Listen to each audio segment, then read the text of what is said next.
और इसका एक इम्पोर्टेंट फेज होगा इंडस वैली सिविलाइजेशन, सिंधु घाटी सभ्यता। इसमें सारी चीजें कैसे डेवलप होती हैं उसमें।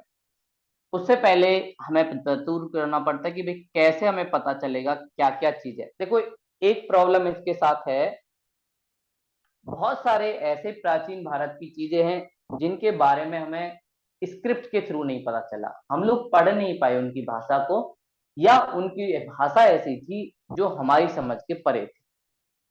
तो इसलिए हमें कुछ समझने में दिक्कत हुई, लेकिन बाद में बहुत सारे एविडेंस ऐसे मिले जिनके द्वारा हम लोग समझ पाए, जिसमें स्रोत में कुछ साहित्यिक पुस्तक थी,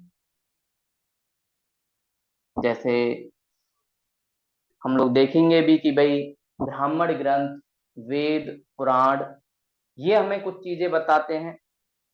और साहित्यिक में भी कुछ धार्मिक और कुछ धर्मनिरपेक्ष, मतलब जिनका धर्म से लेना देना नहीं, ऐसी साहित्य की पुस्तक हमें दिखाई देती है। जैसे कबीरदास जी अपने दोहे लिखते हैं, उनके द्वारा हम उस समय की बातों को समझ सकते हैं कि भाई उस समय हालात कैसे रहे होंगे, हिंदू मुस्लिमों का बीच कैसी बनती थी या नहीं बनती थी। ऐसे ही हम लोग प्राचीन काल में जो भी हमें लेख मिले उनके द्वारा हम जानते हैं कि भाई कैसे कैसे चीजें विकसित हुई।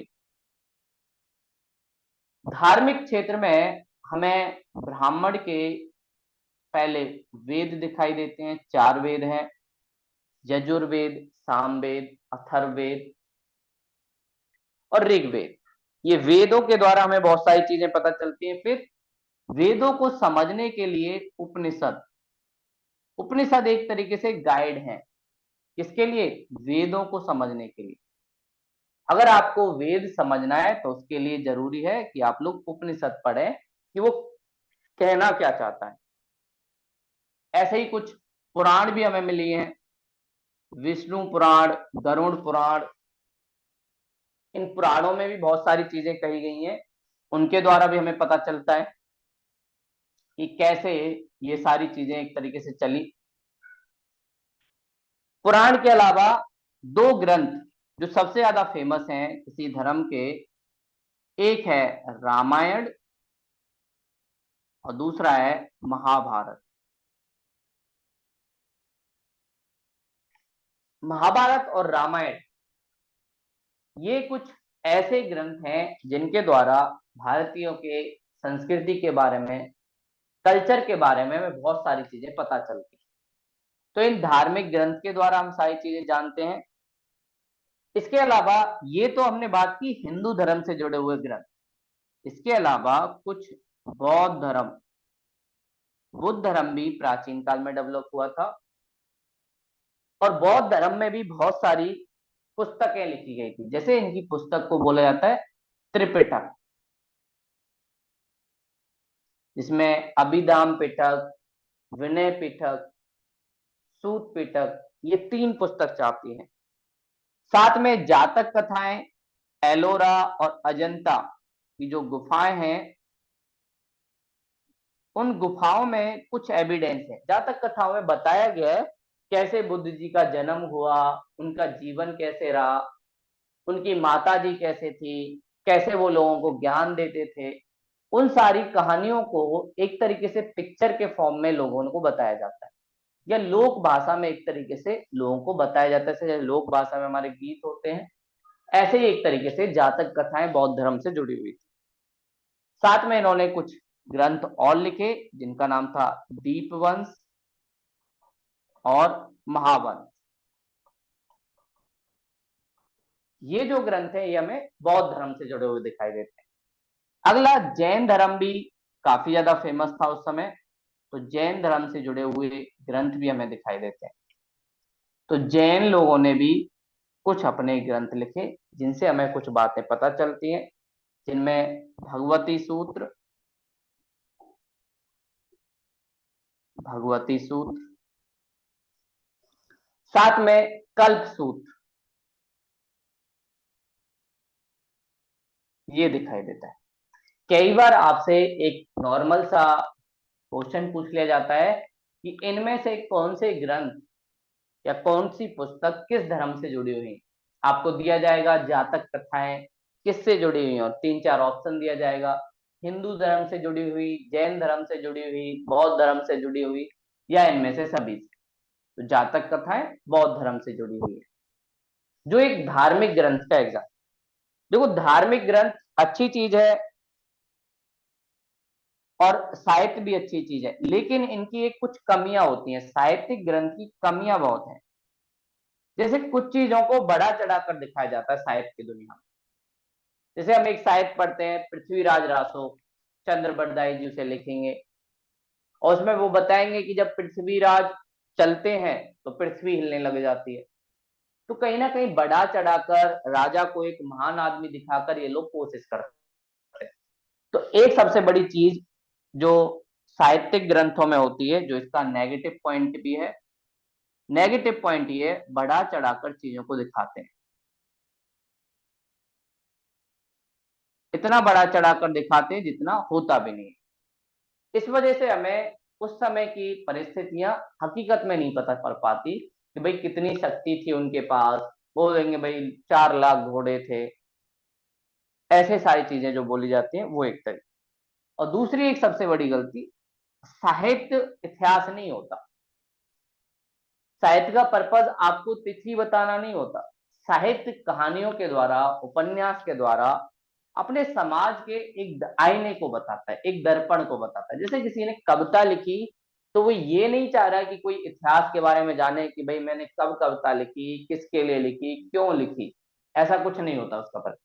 बस उसके मन में कविता के बारे में आया, अपने समाज में उसे कुछ कमियां लिखी, उस कमी को उसने कविता में एक तरीके से बयां कर दिया। कबीरदास जी लिख के जाएंगे जो भी दोए, काकर पाथर जोड़ के मस्जिद ली बनाए। अब वो अपने हिसाब से लिख के चले। अब हमें एग्जैक्ट नहीं पता कि भाई किस डेट में कैसे लिखा, क्यों लिखा। क्योंकि इतिहास में ये सारी चीजें बताई जाती हैं, लेकिन साहित्य में ये सारी चीजें नहीं बताती है। इसलिए हमें यहाँ पर तिथि क्रम नहीं मिलेगा। ये भी हमारे सामने समस्या है। इसीलिए प्राचीन भारत से जुड़े हुए जो क्वेश्चन है उसमें आपसे तिथि के क्वेश्चन नहीं पूछे जाएंगे, क्योंकि उस पर काफी ज्यादा विवाद रहता है। कोई कुछ बोलेगा, कोई कुछ बोलेगा। तो सामान्यतः तिथि से जुड़े हुए क्वेश्चन नहीं बोले जाते।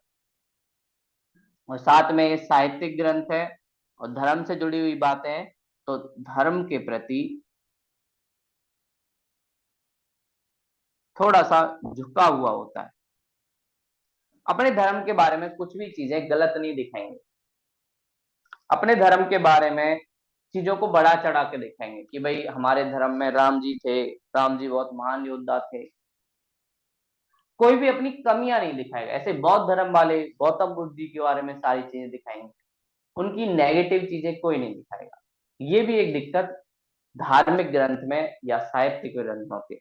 दूसरा हमारे पास दिखता है धर्मनिरपेक्ष, जिनका मतलब धर्म से नहीं होता, बिना धर्म के लिए लिखते हैं। जैसे एक बहुत बड़े व्यक्ति जिनका नाम है चाणक्य, और चाणक्य ने एक बुक लिखी अर्थशास्त्र। अर्थशास्त्र पुस्तक किसी धर्म से जुड़ी हुई नहीं है। और अर्थशास्त्र सुनने में लगता है कि पैसे की बात होगी, नहीं, इसमें प्रशासन की बात है, राजनीति की बात है। बुक का नाम बेशक अर्थशास्त्र है, लेकिन इसमें राजनीति की बात चाणक्य जी ने की है कि कैसे प्रशासन को चलाना चाहिए, कैसे राजा को काम करना चाहिए, क्या क्या उसके पास ज्ञान होना चाहिए, कैसे वो अपनी मंत्री परिषद को बना सकता है। ये सारी चीजें हमें दिखती हैं चाणक्य जी के अर्थशास्त्र में, जो एक राजनीति की पुस्तक है। धर्मनिरपेक्ष में और जो फेमस व्यक्ति है जिनका नाम है कालिदास, जो बहुत सारा साहित्य लिख के गए हैं, कालिदास। तो कालिदास जी के हमें ग्रंथ देखेंगे। कालिदास जी के जो ग्रंथ हैं वो भी बहुत सारी चीजें हमें बताते हैं कि भाई उस समय परिस्थितियां कैसी थी। इनके बहुत सारे फेमस, जैसे मेघदूत, इसके लिए अब तक कालिदास जी को याद किया जाता है। इन्होंने बहुत सारे उपन्यास, लघु श्रृंखलाएं, बहुत सारी चीजें इन्होंने लिखी। अगले हमें देखते हैं विशाख दत्त। विशाख दत्त जी एक पुस्तक लिखेंगे जिसका नाम है मुद्रा राक्षस। तो विशाख दत्त जो साहित्य की बात करेंगे और वो अपनी पुस्तक लिखेंगे मुद्रा राक्षस, जो एक धर्मनिरपेक्ष पुस्तक के रूप में है। तो मुद्रा राक्षस ये भी एक धर्मनिरपेक्ष पुस्तक है और जिसमें विशाख दत्त जी उस टाइम की परिस्थितियों के बारे में बताएंगे साहित्य के माध्यम से। मुद्रा मतलब किसी ऐसी चीज से जो हमारे जीवन के लिए भौतिक आवश्यकताएं पूरी करती हो या आर्थिक आवश्यकताएं पूरी करती हो, और इंसान कहीं ना कहीं उसमें फंसा रहता है, मोह माया में फंसा रहता है। उसके लिए एक तरीके से पुस्तक थी कि कैसे इंसान अपने लौकिक जीवन में फंसा रहता है और परम उन्नति या नैतिकता की बात को नहीं कर पाता। वो सारी चीजें एक तरीके से उसमें बताई है। ऐसे ही एक और व्यक्ति हैं जिनका नाम है बाण भट्ट। बाण भट्ट और बाण भट्ट जी एक पुस्तक लिखेंगे हर्षचरित, जो हर्ष के बारे में है। हर्षवर्धन एक राजा होंगे जो कन्नौज के आसपास रहेंगे, उनके बारे में सारी चीजें बाण भट्ट की पुस्तक हर्षचरित्र में है। और बाण भट्ट जी हर्षवर्धन के दरबार में रहते हैं और उनके वहां एक साहित्यकार हैं तो उसके लिए वो पुस्तक लिखते हैं। ऐसे ही अगले व्यक्ति हैं कल्लण, और ये लिखेंगे राजतरंगिणी। कल्लण जी की काफी ज्यादा फेमस पुस्तक राजतरंगिणी। अगले व्यक्ति पांडनी, और पाणिनि की पुस्तक अष्ट अध्याय। 8 अध्याय की बात पाणिनि जी कहेंगे। तो ये सारे हमारे धर्मनिरपेक्ष से जुड़ी हुई बातें हैं। कैसे? लेकिन साहित्य की दुनिया में ये जो हमने जितनी भी ग्रंथ देखे ये भारतीय लोगों ने लिखा, कोई बाहरी लोगों का नहीं है। लेकिन कुछ विदेशी लोग भी भारत में आए और विदेशियों के विवरण भी हमें दिखते हैं। तो विदेशी विवरण जिसमें एक व्यक्ति है जिसका नाम है मेगस्थनीज। मेगस्थनीज, और वो भारत की यात्रा करेगा और भारत के बारे में एक पुस्तक लिखेगा जिसका नाम है इंडिका। इंडिका या भारत की पुस्तक। तो ये चीज कौन लिखेगा? मेगस्थनीज। तो मेगस्थनीज की इंडिका भी हमें प्राचीन भारत के बारे में काफी ज्यादा चीजें बताती है।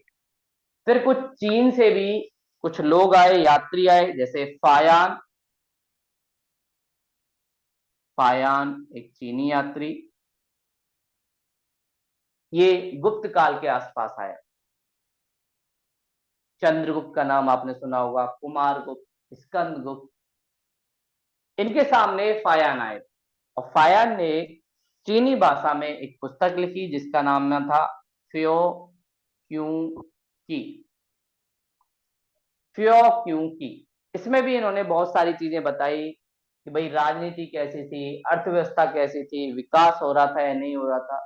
ये सारी चीजें फायान की पुस्तक फ्या क्यों की में हमें दिखता है। फिर उसके बाद एक और व्यक्ति आएगा जिसका नाम है ह्वेनसांग, और ह्वेनसांग जी आएंगे हर्षवर्धन के काम। ह्वेनसांग आएगा हर्षवर्धन के टाइम में और ये अपनी पुस्तक लिखेगा सी चू की। ये सब चाइनीज भाषा का, इसलिए म्यू चू की, ऐसे फ्यू क्यू की ऐसे हो रहा है। तो ऐसे कुछ विदेशी लोग आए, मेगस्थनीज की इंडिका, फायान की फा क्यों की, ह्वेनसांग की सी च्यू की। तो ये हमने देखा साहित्यिक स्तर पे क्या है। ब्राह्मण ग्रंथ हमें दिखे, वेद, पुराण, उपनिषद, महाभारत, रामायण। बौद्ध धर्म के हमने देखे त्रिपिटक, दीपवंश, महावंश, जातक कथाएं। और फिर जैन धर्म के हमने देखे दो सूत्र यहाँ पे दिखाई देते हैं, एक कल्प सूत्र, दूसरा भगवती सूत्र। फिर हमने कुछ धर्मनिरपेक्ष पुस्तकें देखी। चाणक्य जी ने अर्थशास्त्र, जिसमें राजनीति के बारे में, राज्य कैसे चलना चाहिए उसके बारे में है। कालिदास का मेघदूत, विशाख दत्त की मुद्रा राक्षस, बाण भट्ट हर्षचरित हर्षवर्धन के बारे में, कल्लड़ का राजतरंगिणी, पाणिनि का अष्टाध्याय, फिर कुछ विदेशी विवरण जिसमें मेगास्थनीज इंडिका लिखेंगे, फायान चीनी यात्री फ्यू क्यों की के नाम से लिखेंगे, और हैन सैंग सी क्यों की इसके बारे में लिखेंगे। तो ऐसे हमें साहित्यिक स्तर पर कुछ ग्रंथ दिखाई देते हैं, लेकिन कुछ साहित्य से परे भी ग्रंथ हैं जिन्हें हम कहते हैं पुरातात्विक स्रोत, जो हमें खुदाई करके मिले हैं। हमने खुदाई की, कब्र में कुछ खाना पीना मिला, साथ में कब्र में कुछ सोने का सामान मिला। इससे पता चलता है कि लोग भूत भूत में विश्वास करते थे, तभी कब्र में खाना ये सामान रखते होंगे। तो ऐसे जब हम लोग खुदाई करते हैं तो खुदाई के बाद हमें बहुत सारी चीजें मिलती हैं, उसी को हम कहते हैं पुरातात्विक स्रोत। ऐसे स्रोत जिन्हें हमें किसी मीडिएटर की जरूरत नहीं है, वो अपने आप ही सारी चीजें बता देते हैं कि भाई उस टाइम के लोगों का रहन सहन कैसा होगा। उसी को हम कहते हैं पुरातात्विक स्रोत। तो ये पुरातात्विक स्रोत या पुराने काल में जो स्रोत थे उनके बाद, इसके लिए क्या क्या मिलता है हमें, कुछ अभिलेख मिलते हैं। जैसे अभी हमारी सरकार थोड़ा सा एडवर्टीजमेंट करने के लिए बोर्ड बोर्ड लगवा देती है, या फिर हाईवे के आसपास बड़े बड़ी होल्डिंग होती है, उसमें हम लोग लिख देते हैं कि भाई ये शहर उतने दूर पड़ेगा, या सरकार बोलती है कि आप अपने कर्तव्यों का पालन करें, या बेटी बचाओ बेटी अभियान, ऐसे अभियान चलता है। ऐसे उस टाइम लोग अभिलेख लिख पाते थे। जैसे हमें अशोक दिखेंगे, वो बहुत सारे पिलर स्तंभ बनवाएंगे, तो इन स्तंभों से भी हमें बहुत सारी चीजें मिलती हैं। तो इनके जो रिकॉर्ड थे, जो हमें पिलर के द्वारा मिले, उनसे भी हमें पता चलता है कि लोग कैसे हुआ करते। तो अभिलेख में या पिलर्स में अशोक के पिलर काफी ज्यादा फेमस है। और हमारा जो राष्ट्रीय चिन्ह है जिसमें 4 शेर है, अशोक स्तंभ, वो भी कहीं ना कहीं अशोक जी के जो सारनाथ स्तंभ था उससे लिया गया है। इसमें बहुत सारी सूचनाएं दी जाती थी, लोगों को समझाया जाता था, साथ में जो अपराध करते थे उनके लिए भी होता था। अशोक बोलता था अगर प्यार से नहीं मानोगे तो मैं तलवार चलाना भूला नहीं हूँ, फिर दोबारा से चला सकता हूँ। तो ये सारी चीजें, साथ में कुछ हमें इनकी मुद्राएं मिली। मुद्राओं के द्वारा हम बता सकते हैं, अगर किसी के यहाँ तांबे की मुद्रा है और दूसरे के यहाँ सोने की मुद्रा है, अगर सोने की करेंसी जिसके यहाँ है, हम समझ सकते हैं कि वहां का आर्थिक विकास ज्यादा होगा।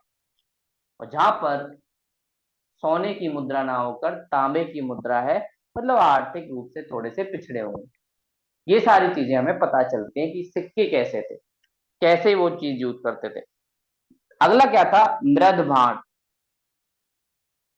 मृद भांड का मतलब मिट्टी से बने बर्तन,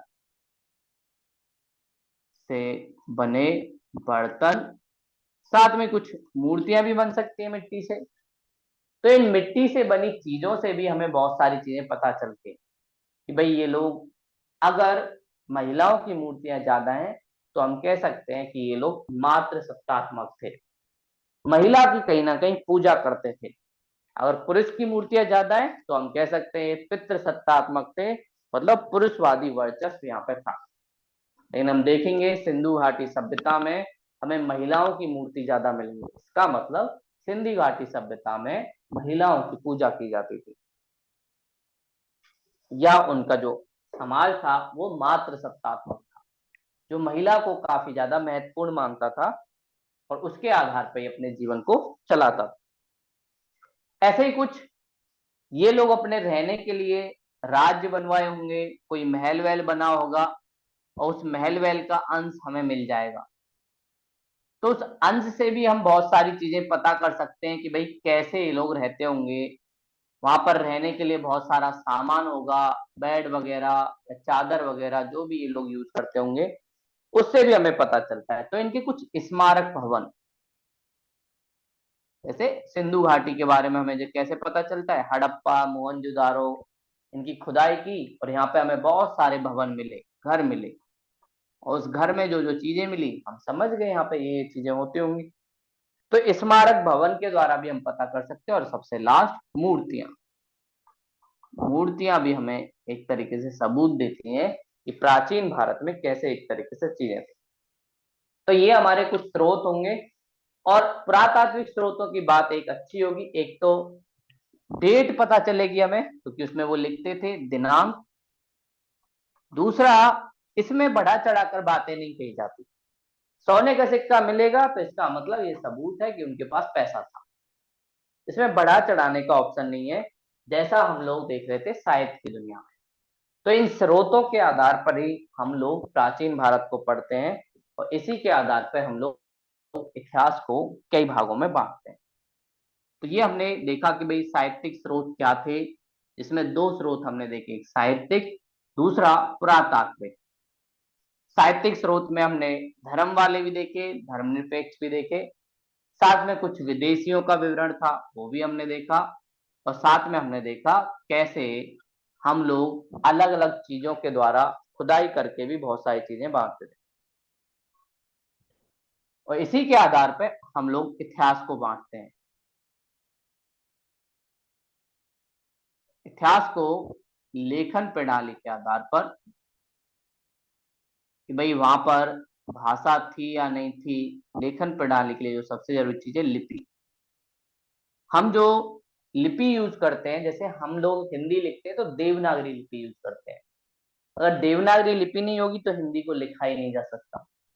ऐसे ही इंग्लिश के लिए रोमन लिपि का यूज करते हैं, स्क्रिप्ट जो होती है, अगर वो नहीं होगी तो रोमन को भी नहीं लिखा जा सकता।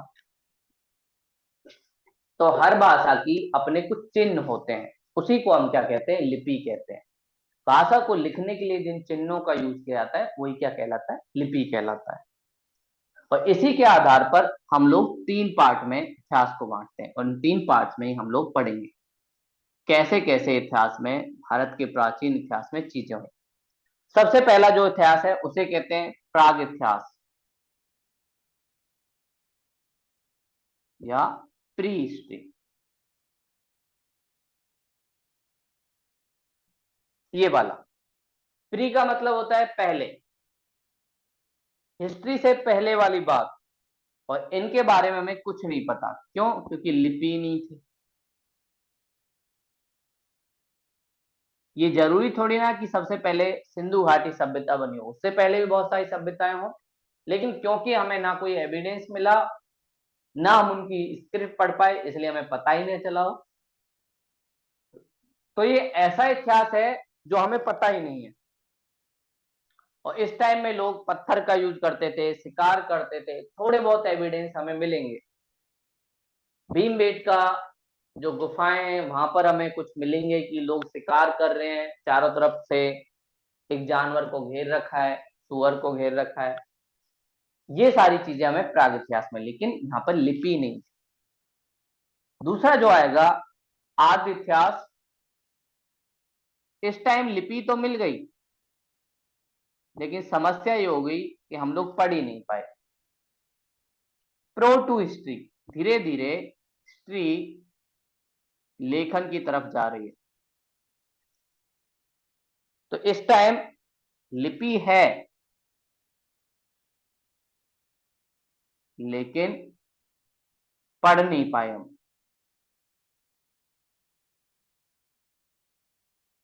हड़प्पा सिविलाइजेशन की जो लिपि है वो हमें मिली है कि हाँ भाई ये लोग कुछ कहते थे, लेकिन इनकी जो लिपि थी वो पिक्टोरियल थी, पिक्चर के फॉर्म में थी, चित्र के फॉर्म में थी, चित्राक्षर लिपि थी। अब ये लोग बोल रहे हैं जंगल में मोर नाचा और ऐसे मोर को नचा रहे हैं, हमें समझ ही नहीं रहा। हमें लग रहा है दीपक बना हुआ है, उसके अंदर एक बॉक्स है, पता नहीं क्या कह रहे हैं। तो इनकी जो लिपि थी वो चित्र के रूप में थी। जैसे चाइना की भाषा है, भारत में तमिलनाडु की दिखती है, जापान की भाषा है। तो हम लोग अभी तक इस लिपि को पढ़ ही नहीं पाए, लेकिन कुछ ना कुछ हम लोग एविडेंस देख लेते हैं कि भाई इस टाइम लोग तांबे का यूज करने लगे, साथ में पत्थर का उपयोग करने लगे, साथ में कृषि का विकास हो गया। ये सारी चीजें इस समय होने लगी। धीरे धीरे जो मानव था वो बस्तियों में रहने लग गया, अब अपना घर बनाने लग गया। पहले ऐसा नहीं था, पहले घर बना ही नहीं पाता था, दिक्कत होती थी घर बनाने में। लेकिन प्रॉब्लम ये थी, जब घर नहीं बनाता था, जंगल में रहता था। मान लीजिए शिकार करने 5 आदमी गए परिवार के, 3 ही वापस आ पाए, 2 मर गए। तो इस सारी चीजों से बचने के लिए इंसान ने अपना घर बनाना जरूरी समझा, और ये सारी चीजें हमें इसमें देखेंगे। और इसमें हम कई और काल भी देखेंगे, जिसमें वैदिक काल भी देखेंगे कि कैसे आर्य लोग आते हैं, आर्य लोग कैसे अपनी खेती करते हैं। ये सारा चीज हमें इसमें दिखेगा। तो सबसे लास्ट में इतिहास। इतिहास का मतलब है अब लिपि हमारे पास है, और दूसरी बात, लिपि को हम पढ़ भी पा रहे हैं। लिपि भी हमारे पास है, लिपि को पढ़ भी पा रहे हैं। जैसे संस्कृत भाषा का उपयोग होगा, संस्कृत भाषा को हम पढ़ भी पाएंगे, साथ में हमारे पास भी वो लिपि है। तो ऐसे इतिहास को लेखन प्रणाली के आधार पर 3 भागों में बांटा जाता है। पहला प्राग इतिहास, दूसरा आद्य इतिहास जिसमें लिपि है लेकिन पढ़ नहीं पाए, जैसे हड़प्पा की। क्यों? क्योंकि हड़प्पा काल की जो लिपि है वो चित्राक्षर है, चित्र के रूप में है, जिस चित्र को हम लोग समझने में अभी तक असक्षम रहे, समझ नहीं पाए। लेकिन यहाँ पर तांबे, पत्थर, कृषि का विकास, घर रहने लग जाएंगे। वैदिक काल में भी ये सारी चीजें दिखेंगी, वो सारी चीजें दिखेंगी। और फिर उसके बाद इतिहास जिसमें लिपि होगी। तो सबसे पहले हम जानेंगे प्राग इतिहास के बारे में कि भाई इसको कैसे हम लोग डिवाइड करते हैं, क्या क्या चीजें इस टाइम हुई, क्या क्या हमें सबूत मिलते हैं। भीमबेटका केव में हम स्क्रिप्ट बेशक इनकी नहीं पढ़ पाए, लेकिन आर्कियोलॉजिकल साइट, पुरातात्विक स्रोत के आधार पर हम कुछ चीजें इनकी जान सकते हैं। तो प्राग इतिहास में कुछ चीजें हम लोग देखेंगे, कैसे कैसे इनका विकास हुआ, कैसे इंसान जंगल से जो शिकारी हुआ करता था उससे खेती की तरफ एक तरफ आगे बढ़ा। तो वो सारी चीजें हमें प्राग इतिहास काल में दिखेंगे। तो प्राग इतिहास जिसमें हम लोगों ने जाना कि भाई स्क्रिप्ट अभी नहीं है,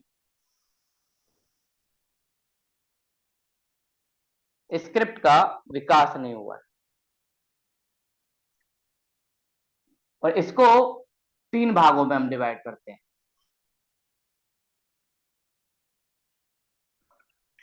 पहला जो इसका भाग है उसे हम कहते हैं पुरापाषाण काल। पुरापाषाण काल, पुरा मतलब पुराना, पाषाण मतलब पत्थर, पुराने पत्थर का काल, उसी को हम कहते हैं पुरापाषाण काल।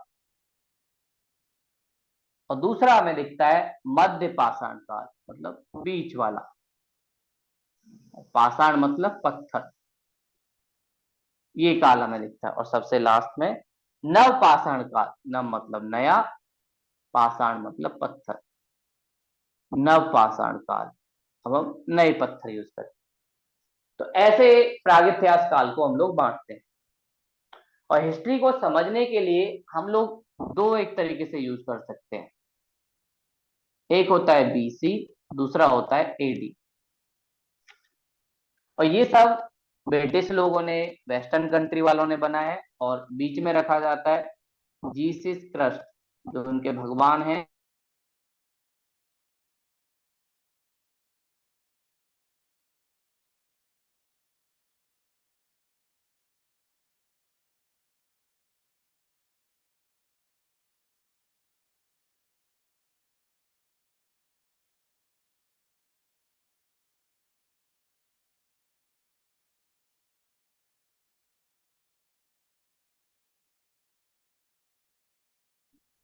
पहला हमें दिखा बिफोर कॉमन एरा, दूसरा दिखता है आफ्टर डेथ, इनकी डेथ के बाद।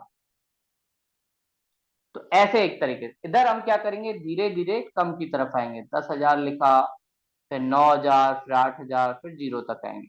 इधर धीरे धीरे प्लस होता जाएगा, जिसमें अभी हमें 21st सेंचुरी में हम। तो ऐसे एक तरीके से इतिहास को पढ़ा जाता है। तो पुरापाषाण काल में इस समय मानव जो क्या था, वो शिकारी था। जंगलों में रह रहा था, शिकार करके आता था, कई बार खुद भी शहीद हो जाता था। साथ में ये फल वल इकट्ठा करता रहता था। आम का पेड़ देखा, फल इकट्ठा किए, लेके आ गया अपने घर। और यहीं से धीरे धीरे आधुनिक मानव की शुरुआत हुई, जो चलना सीखा, जिसमें दिमाग आया, कैसे हम लोग अपना घर बना सकते हैं, कैसे एक जगह रह सकते हैं, कैसे आम का पेड़ बनता है। उसने आम खाया, आम खा के गुठली फेंकी, और कुछ दिन बाद देखा, अरे यहाँ पे मैंने गुठली फेंकी थी और ये तो पेड़ बन गया। ऐसे धीरे धीरे इंसान को पता चला कि हम लोग भी तो कुछ कर सकते हैं ना, हम खुद भी पेड़ उगा सकते हैं। और वहीं से विकास हुआ कृषि का। इंसान को लगा बस हमें बीज इकट्ठा करना है, और भी उस बीज को जिस जगह हम लोग लगाएंगे, उसी जगह हमारा खेती विकसित होने लग जाएगा। फिर धीरे धीरे इंसान, पशु, जो मानव शिकार करता था, जंगल में रहता था, यहां से अगले वाले फेज में, मध्य पाषाण काल में, इंसान पशु पालन करने लगा, कुछ पशुओं को पालने लगा। जैसे कुत्ते को पाला अपनी सुरक्षा के लिए, कुत्ता वफादार भी होता है। साथ में उसने गाय को पालना स्टार्ट किया, दूध देगी, साथ में मीट भी देगी। साथ में बैल को पालना स्टार्ट किया, जो बैलगाड़ी की तरह काम भी करेगा। तो पशुपालन का विकास इसी टाइम होता है, पशुपालन का विकास। और भारत में राजस्थान का एक एरिया है जिसका नाम है बागौर। वहां पर सबसे पहले हमें सबूत मिले कि कैसे इंसान ने भारत में एक तरीके से पशुपालन का विकास किया। तो राजस्थान के बागौर में हमें साक्ष्य मिले कि कैसे इंसान ने पशुपालन का शुरुआत किया। अब धीरे धीरे इंसान जब ये होने लगा, पशुपालन करने लगा, तो धीरे धीरे एक दूसरे की पशुओं को चुराने भी लगे। ये भी दिक्कत सामने लगी। इसी वजह से एक इंसान दूसरे इंसान को मारने लगा, और इसीलिए उस टाइम को बोला जाता है मानवीय आक्रमण।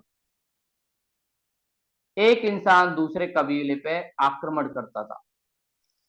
तो ये सारी चीजें अभी हमें मध्य पाषाण काल में दिखती हैं।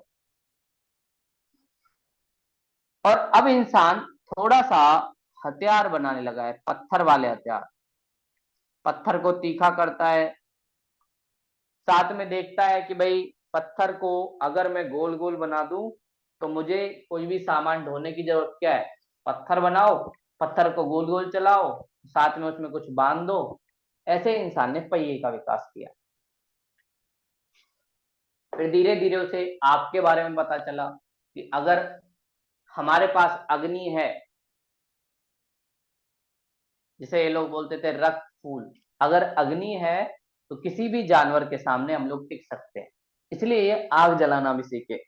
दो पत्थरों को लिया, उससे चिंगारी निकली, फिर देखा आग निकल गई। तो ऐसे इंसान ने धीरे धीरे ये सारी चीजें सीखी।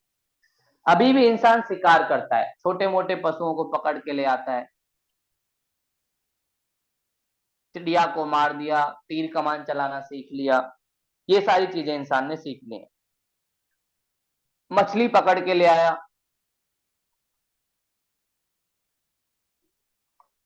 मछली पकड़ना इन्होंने सीख लिया है। ये सब इंसान के इस टाइम की खास बात है, जो वो अपनी एक तरीके से करता है। और फिर अगला जो हमारा फेस है वो है नवपाषाण काल। नवपाषाण काल में इंसान थोड़ा और आगे की तरफ बढ़ेगा, और नवपाषाण काल में यहां से प्रारंभ होगा कृषि का। तो कृषि का प्रारंभ नवपाषाण काल से होता है। अब इंसान को पता है कैसे हम लोगों को खेती करनी है, कैसे हम लोगों को अपने खाने की जरूरत पूरी करनी है। और जब खेती करेगा तो ऑब्वियस सी बात है, एक स्थानीय घर भी बनाएगा। तो इंसान ने नवपाषाण काल में पहली बार खेती का प्रारंभ किया। और जब खेती हुई तो एक जगह रहना भी पड़ेगा, और एक जगह रहने के लिए क्या करना पड़ेगा, ग्राम बसाने पड़ेंगे। तो स्थायी ग्राम, अब इंसान एक ही जगह रहने लगा, खेती होने लगी, खाना मिलने लगा, तो अब जंगल में जाने की जरूरत नहीं। फिर उसके बाद इंसान कुछ धातुओं का उपयोग करेगा, और उसमें सबसे पहले धातु तांबा, तांबे का उपयोग इंसान करेगा, तांबे के हथियार बनाएगा, तांबे के सिक्के बनाएगा, ये सारी चीजें वो तांबे के साथ ही करेगा। तो तांबा पहला धातु था जिसका उपयोग इंसान ने करना स्टार्ट किया, और इसीलिए इस युग को कहा जाता है क्रांति का युग। क्रांति मतलब एक बड़ा परिवर्तन हो गया है। अब इंसान अपने लिए कुछ और चीजें, हल बनाएगा तांबे का, और तांबे का हल बनेगा तो कहीं ना कहीं इंसान को फायदा मिलेगा, जुताई कर पाएगा। पहले लकड़ी का हल बना के जुताई कर रहा था तो दिक्कत होती थी। साथ में इंसान ने अपने लिए बर्तन बनाने के लिए मिट्टी के मृद भांड बनाने स्टार्ट किए, तो मिट्टी का उपयोग किया, मिट्टी के बर्तन बनाए, उसको अपने चीज के लिए यूज किया। फिर उसके बाद हथियार, पहले हमने देखा पत्थर से हथियार बनाता था, पत्थर वाला हथियार बहुत भारी होता था, मारने में दिक्कत होती थी।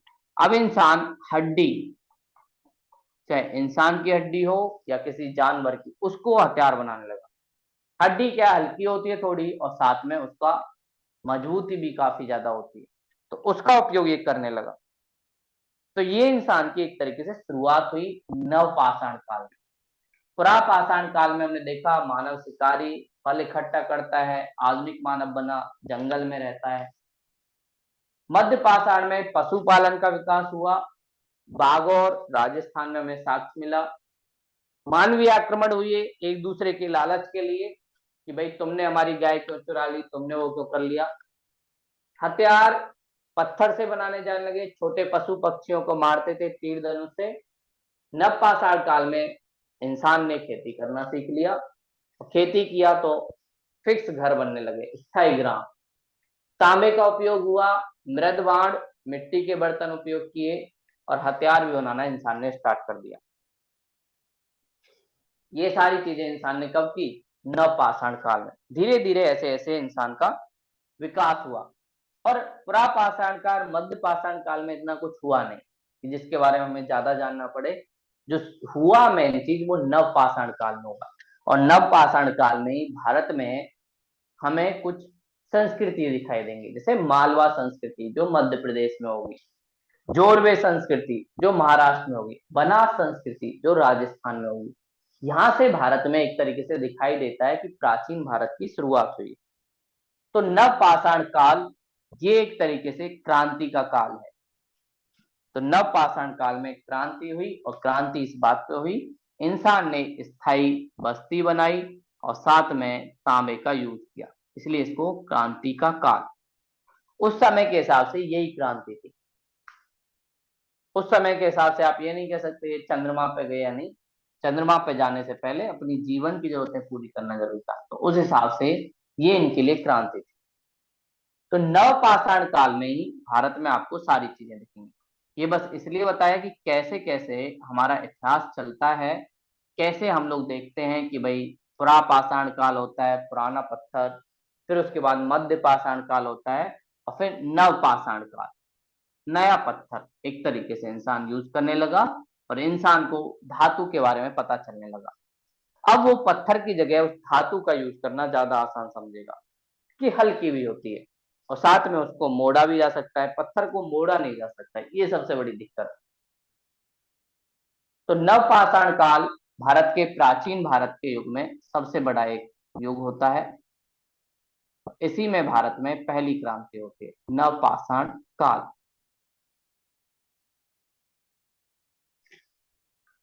और नवपाषाण काल को हम लोग दो एक तरीके से भाग में बांटते हैं, जिसे हम कहते हैं पूर्व धातु काल, जिसमें धातु का उपयोग नहीं होता। अगला धातु का काल, जिसमें हम लोग धातु का यूज करेंगे। ये एक तरीके से दो हमारे पास। पूर्व धातु काल में धीरे धीरे भारत के इस प्रायद्वीप वाले क्षेत्र में हमें चीजें दिखाई देंगी, और राजस्थान और गुजरात वाले क्षेत्र में, इस वाले क्षेत्र में नवपाषाण काल की एक संस्कृति दिखाई देगी, जहां इंसान कांसा का उपयोग करेगा। कांसा कैसे बनता है? कांसा जो बनता है, कांसे के बर्तन भी यूज किए जाते हैं। तांबा को टीन के साथ मिक्स किया जाता है। तांबा और टीन दोनों एक तरीके से मिक्स हो जाते हैं, तब कांसा बनता है, जिसे हम क्या कहते हैं? ब्रोंज। ब्रोंज के नाम से भी जाना जाता है। इसका उपयोग हमें कहां दिखता है? हड़प्पा सभ्यता, सिंधु घाटी सभ्यता में हमें कांसे का उपयोग दिखता है। तो हड़प्पा सभ्यतावासी इस चीज का उपयोग करते हैं, इसीलिए वो सभ्यता ज्यादा आगे होती है। इसीलिए इस सभ्यता को हम क्या कहते हैं? ताम्रपाषाण सभ्यता, तांबे का उपयोग करने वाली सभ्यता। तो धातु के काल में यहाँ पर तांबे का उपयोग, और तांबे का उपयोग होते ही क्रांति होगी, इसीलिए इसको बोला जाता है ताम्र पाषाण सभ्यता। तांबे और पत्थर दोनों का एक तरीके से उपयोग करते हैं। और भारत में सबसे पहले नवपाषाण काल में जहां पर खेती के सबूत हमें मिलते हैं, कृषि के, वो कृषि के सबूत मेहरगढ़ में मिलते हैं। मेहरगढ़ एक क्षेत्र है जो आज के पाकिस्तान में है। तो भारत में कृषि के सबूत सबसे पहले मेहरगढ़, पाकिस्तान वाले क्षेत्र में एक तरीके से हमें मिला। और ये कहाँ पे है? बलूचिस्तान, पाकिस्तान का एक प्रांत है बलूचिस्तान, उस वाले क्षेत्र में ही हमें दिखता है।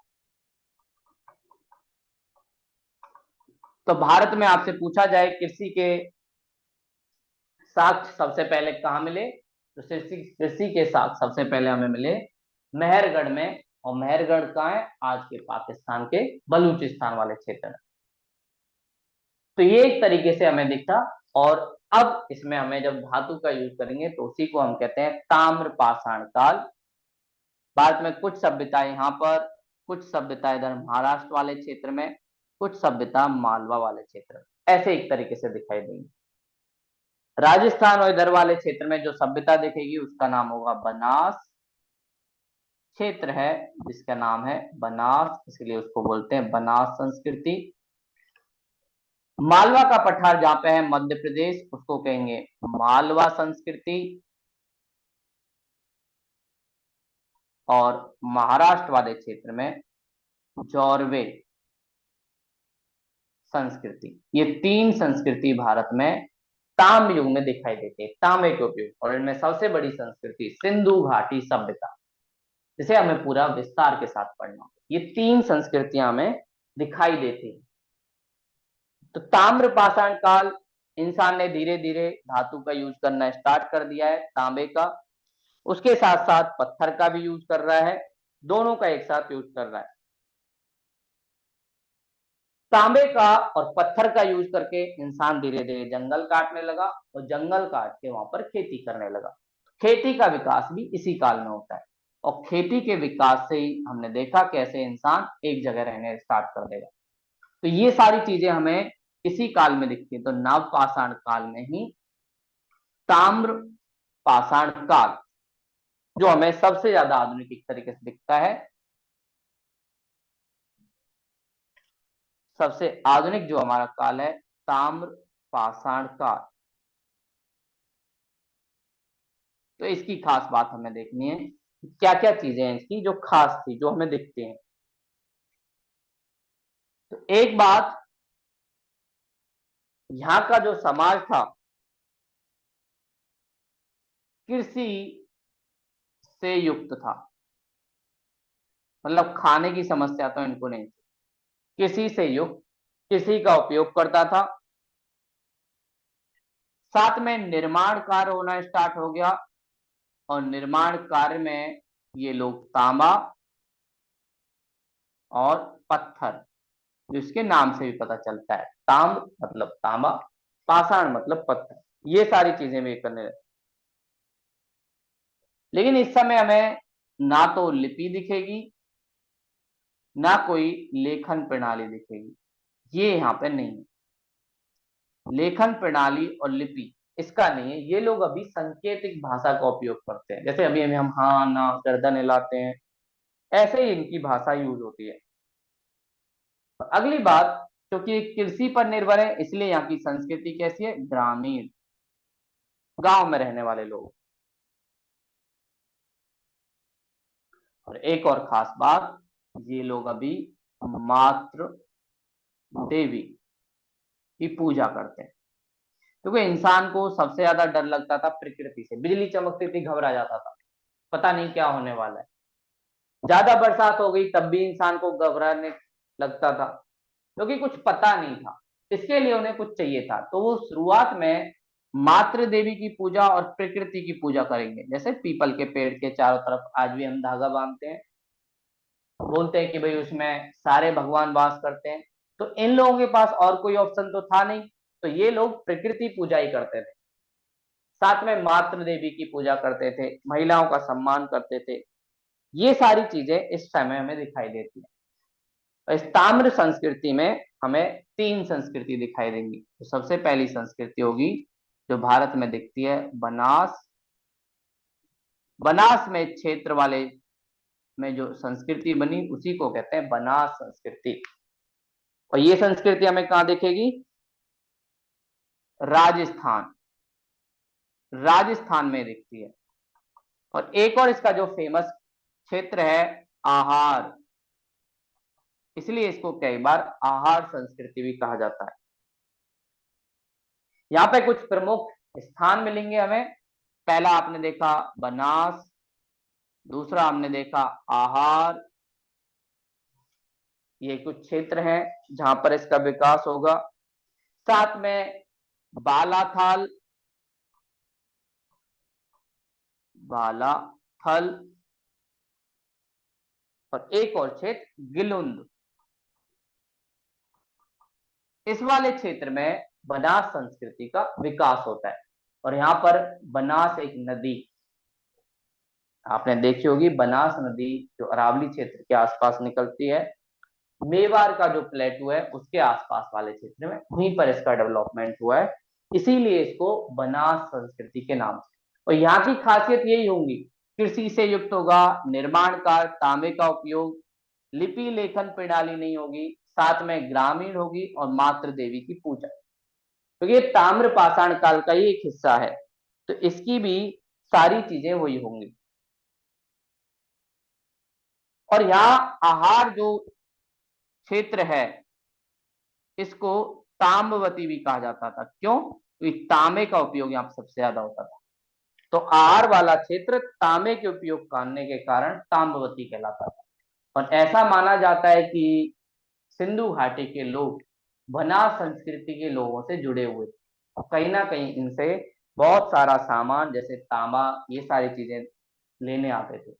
अभी भी राजस्थान के खेतरी एक खनन क्षेत्र है जहाँ पे तांबा मिलता है, वहां पे हम लोग तांबा निकालते हैं। तो इससे पता चलता है कि ये लोग प्राचीन काल वाले भी तांबा निकालते हैं। तो ये हमने देखा राजस्थान में जो ताम्र संस्कृति, और ये भी कृषि से युक्त, निर्माण कार्य में तांबा, पत्थर, लिपि, ये सारी चीजें मिलेंगी। ये काम मिली राजस्थान में। ऐसी दूसरी संस्कृति जो हमें मिलती है वो है मालवा, मालवा संस्कृति। और मालवा प्लेटू के आसपास मध्य प्रदेश में इसका विकास होता है, मध्य प्रदेश वाले क्षेत्र में। तो यहाँ पर कुछ प्रमुख स्थान हमें दिखेंगे, जैसे कायथा, कायथा हमें दिखेगा, साथ में सरेड़, ये भी एक फेमस क्षेत्र है। और अगला नावादौली, नावादौली। नाम किस लिए लिखाए जा रहे हैं, कई बार आपसे पूछा जाता है कि ये नाम किस क्षेत्र से जुड़े हुए, प्राचीन भारत से, भारत की जो क्षेत्र में प्राचीन सभ्यता विकसित हुई उससे, या फिर आधुनिक भारत का एक प्लेस, ऐसे कई बार पूछा जाता है, इसलिए नाम जानना जरूरी होता है। तो मालवा संस्कृति जो मध्य प्रदेश के आसपास मालवा प्लेटू में हुई, उसकी भी खासियत यही है क्योंकि ये भी ताम्र पाषाण है, जिसमें कृषि से युक्त लोग हैं, लोग गांव में रहते हैं, मातृ देवी की पूजा करते हैं, निर्माण काम में तांबा और पत्थर का यूज करते हैं। ये सारी चीजें मिलती हैं। और इसके नावादोली में काफी ज्यादा हमें कृषि का विकास दिखता है। कुछ ऐसे एविडेंस मिले हैं जहां पर ये लोग कृषि करते थे। और इनकी एक खास बात, इनके मृद भांड, मिट्टी के बने हुए जो बर्तन थे इनके काफी ज्यादा उत्कृष्ट थे, तो काफी ज्यादा फेमस थे और जो अच्छे से बनाए जाते थे। तो ये मिट्टी के बर्तन बनाने में एक्सपर्ट बंदे थे। तो ये हमने देखा मालवा संस्कृति जो ताम्र पाषाण काल में एक तरीके से दिखाई देती है, जो दूसरी संस्कृति मध्य प्रदेश के आसपास। और सबसे लास्ट जो संस्कृति इसी टाइम में होती है वो है जौरवे। जौरवे संस्कृति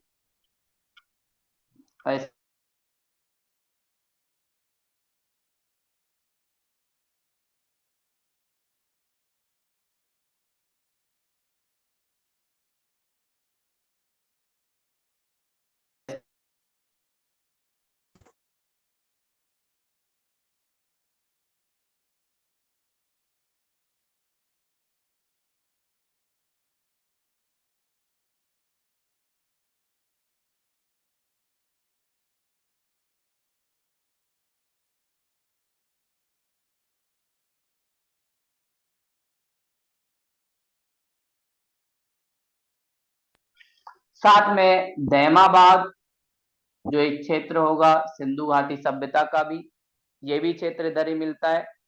साथ में इनाम गांव, ये भी जौरवे संस्कृति का एक हिस्सा था। और यहाँ पर हमें बहुत सारे पशुओं के बारे में पता चलता है। कुछ मूर्तियां मिली हैं जिनमें इन पशुओं की मूर्ति बनी हुई है। जैसे हमें यहाँ पर पता चला कि ये लोग गैंडा, जिसे राइनो कहते हैं, उससे परिचित थे। साथ में हाथी, इसके बारे में भी जानते थे। और साथ में इनके यहाँ पर कुछ रथ बने हुए मिले हैं। रथ बने हुए हैं, इसका मतलब ये लोग रथ का उपयोग करते होंगे, तभी वो बैलगाड़ी की तरह एक तरीके से बनाए होंगे। और साथ में कुछ मनुष्य की आकृति बनी है, मनुष्यों को भी इन लोगों ने बनाया है। वो सारी चीजें हमें जौरवे संस्कृति में दिखती हैं। और जौरवे संस्कृति की एक और खास बात थी, यहाँ पर जब कोई व्यक्ति मर जाता था, खासकर युवा, तो उसके पैर को काट के दफनाया जाता था। और पैर काट कर क्यों? हमने कहानी सुनी है कि भूत बनते हैं तो भूत के पैर उल्टे हो जाते हैं। तो ये लोग भी कहीं ना कहीं बाहरी दुनिया में और भूत में विश्वास करते थे, और वो भूत ना बने इसीलिए उसके पैरों को काट दिया जाता था। और साथ में ही हमने देखा जब बहुत सारी कब्र मिली तो उस कब्र के अंदर बहुत सारे सामान, टूथब्रश हो, साथ में ज्वेलरी वगैरह कुछ हो, तांबे का बहुत सारा सामान, बर्तन वगैरह, ये लोग भी ये रख देते थे। तो इसकी खास बात ये थी, ये लोग थोड़े अंधविश्वासी थे। अंधविश्वासी थे तभी तो ये सारी चीजें करते थे। तो अंधविश्वास भी इनमें दिखाई देता है। ताबीज पहनना, ये सारी चीजें हमें इसमें दिखती थी। और इसका मतलब ये मृत्यु के बाद भी जीवन में विश्वास करते थे, इसलिए ये सारी चीजें। तो ताम्र पाषाण काल की संस्कृति में हमने तीन संस्कृति देखी। एक बनास, जिसे आहार संस्कृति राजस्थान में, जिसे ताम्रवती भी कहा जाता है। दूसरा हमने मालवा संस्कृति जो मध्य प्रदेश में देखी, जहाँ के मृद बाण काफी ज्यादा फेमस थे। और तीसरा हमने जौरवे संस्कृति जो महाराष्ट्र में देखी, और जो जौरवे के आसपास यहाँ पर कुछ हमें पशुओं के चित्र मिले हैं, गैंडा, हाथी। और एक खास बात इनकी कि अंधविश्वासी थे, और ये लोग जब मृत्यु हो जाती थी तो उसके बाद उनके पैर काट के दफनाते थे। ये जौरवे संस्कृति की थी। तो आज की क्लास हमारी यहीं तक थी। कोई डाउट हो तो आप पूछ सकते हो।